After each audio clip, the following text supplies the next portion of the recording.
Ayan. Actually guys, ang fun lang niya inumin kasi color blue siya. Ayan. Para, kita nyo na, ininom ko talaga siya. Ito siya.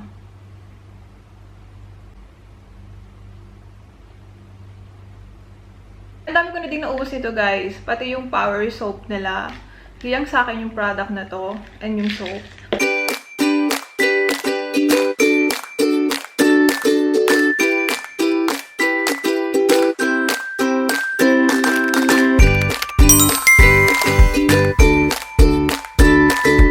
Hi guys! Welcome back to my channel. So guys, in today's vlog is mag-unbox na naman ako.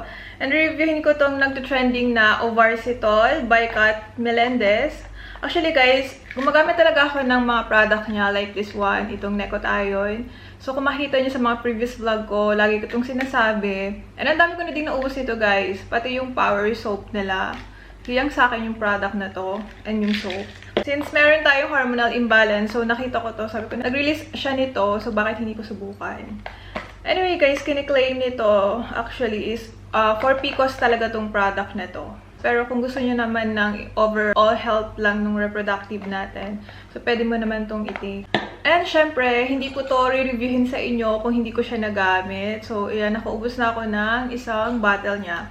Anyway guys, yung isang bottle niya contains 60 capsules na. So, ito siya.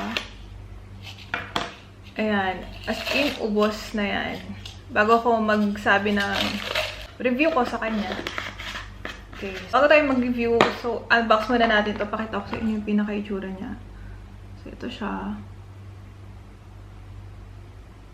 May plastic to guys, tinanggal ko lang. Kasi hindi siya, ayan nga, ang hirap na niyang i-focus kasi nga, nagre-reflect yung mismong packaging niya.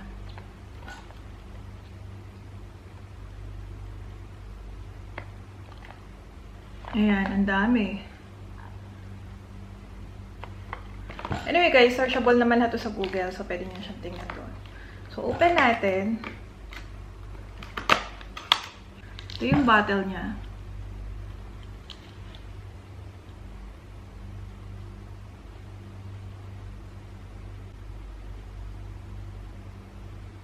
Guys, ang ganda ng ingredients nito. Kaya ko siya sinubukan. Meron siyang myo-inositol, magnesium, acetyl L-carnitine, chromium, pero hindi ko alam yun, para sa inyo yun. And then, N-acetyl L-cysteine, yun din yung content niya dun sa gluten niya. And then, meron din siyang vitamin B12, vitamin B9, D3, coenzyme Q10. Yun yung pampafirm ng skin, guys, pag may mga Q10. Then, meron din siyang probiotics tsaka selenium. Kaya, ang ganda, guys, ng ingredients ito. Eh, hindi tayo papahuli kapag maganda yung ingredients, diba? Okay, so open natin. Yan, meron siya nito.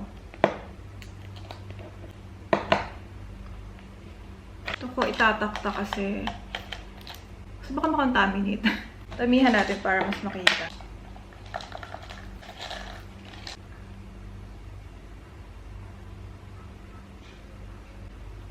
Ayan. Actually guys, ang fun lang niya inumin kasi color blue siya. Ayan. So, iinom na tayo ng isa. Ito. Kuhanin natin to. Ayan. Para, kita nyo na, ininom ko talaga siya.